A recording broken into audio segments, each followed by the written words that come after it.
আসসালামু আলাইকুম, hello lovely viewers, welcome to আত্তুর কুকিং স্টুডিও। আজকে আপনাদের মাঝে নিয়ে এসেছি খুবই মজাদার একটা রেসিপি। সো দেখতেই থাকুন কিভাবে কি করছি।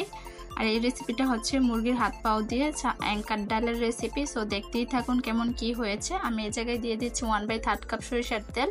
আমি সবসময় প্রেফার করি সরিষার তেলটাই, কারণ এই জায়গায় সরিষার তেল অনেকটা গ্যাস্ট্রিকের পরিমাণ কমে যায়। এখন আমি আগে থেকে যেই হাত পাগুলো বেছে নিয়েছিলাম সেগুলো দিয়ে দিচ্ছি।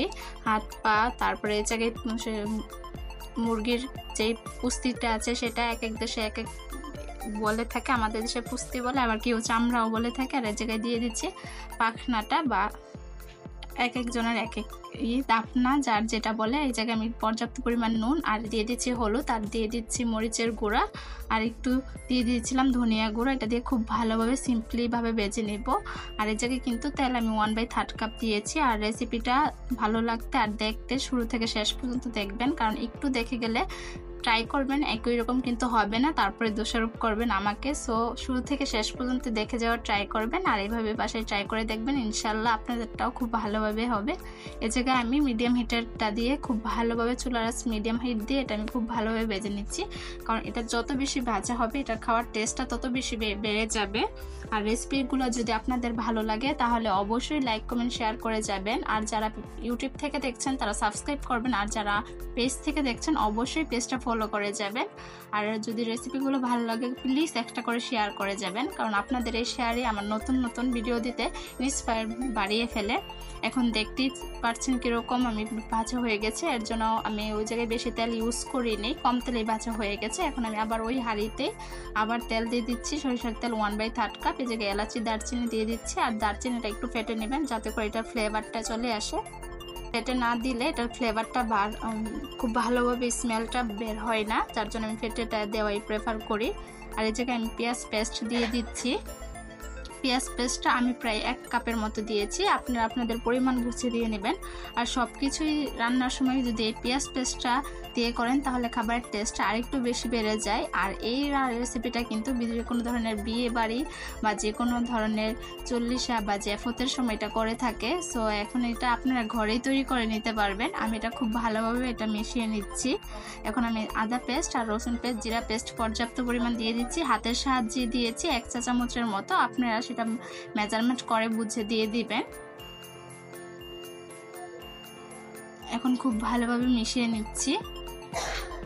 আর যদি রেসিপিগুলো ভালো লাগে তাহলে অবশ্যই কমেন্টে জানাবেন যে নেক্সট কী ভিডিও আসবে। ইনশাল্লাহ আমি দেওয়ার ট্রাই করব, কারণ আমি আপনাদের কাছে বেস্টটাই নিয়ে আসার ট্রাই করি। আমি এই জায়গায় একটু পানি দিয়ে নিয়েছি, সেটা দেখানো হয়নি। তারপরে স্বাদ মতো নুন, হলুদ, মরিচ, ধনিয়া গুঁড়ো দিয়ে দিচ্ছি। আর এটা মরিচের গুঁড়োটা আপনারা যদি ঝাল বেশি খান তাহলে ঝালটা বেশি দিয়ে দেবেন, আর ঝাল কম খালে তাহলে ঝালটা কম। এই জায়গায় আমি সব কিছু পরিমাণ 1 চামচ করে দিয়েছি, কিন্তু মরিচের পরিমাণটা একটু বেশি দিয়েছি, প্রায় 1.5 চামচের মতো দিয়েছি। এটা দিয়ে খুব ভালোভাবে কষিয়ে নেব। আর একটা রান্না যত বেশি কষাবেন সেটার খাবার টেস্টটা তত বেশি বেড়ে যাবে। আর আমি এই জায়গায় কিছুটা টমেটো ফালি দিয়ে দিচ্ছি। আর এই ফালিটা দেওয়ার কারণ হচ্ছে টমেটোটা গলে যাবে। আপনারা চাইলে আস্তে আস্তেও দিতে পারেন, কিন্তু গলে গেলে এটার খাবার টেস্টটা বেড়ে যায়। আমি সামান্য আবার এটা গলে নিয়ে থাকি, কারণ গলে নিলে এটা কি বলবো, অনেকে আবার কম বেশি টমেটোটা পছন্দ করে না, আবার কেউ করে। যারা পছন্দ করে না তাদের জন্য এই নিয়মটা বলে দিচ্ছি। আর এটা দিলে এটার ফ্লেভারটাও খুবই ভালো আসে। আর আগে থেকে যেহেতু আমার অ্যাঙ্কার ডাল, আমি অ্যাঙ্কার ডালটা আগে থেকে সিদ্ধ করে নিয়েছিলাম, সেটাকে আবার আলাদাই দেখানো হয়নি, যার জন্য আমি মুখেই বলে দিয়েছি।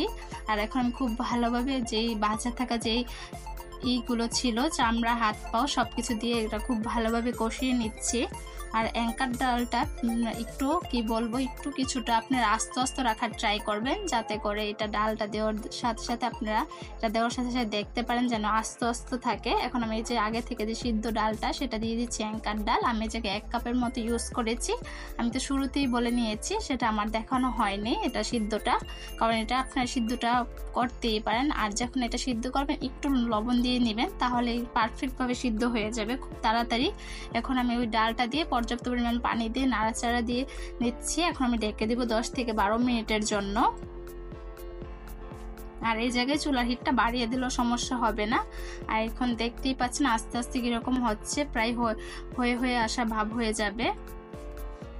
আর আপনারা পানিটা বুঝে শুনে দিয়ে নেবেন। আমি এই জায়গায় প্রায় 1.5 কাপের মতো পানি দিয়ে নিয়েছি। আর চেষ্টা করবেন যাতে ডালটা একটু আস্তে আস্তে থাকে, এটার খাবার টেস্টটা বেড়ে যায়। আর এটা কিন্তু যে কোনো মুরগির চামড়া বা হাত পাও দিয়ে রান্না করে নিতে পারবেন, খুবই ইয়ামি এই রেসিপিটা। এটা সকালের নাস্তার জন্য এই ডালটা সকালের নাস্তার জন্য রুটি দিয়েও খেতে পারেন বা ভাতের সাথেও খেতে পারেন, খুবই ইয়ামি হয়ে থাকে। কারণ অনেকে অনেক ধরনের হাত পা মুরগিগুলো পছন্দ করে না, যার জন্য ফেলে হয়ে থাকে।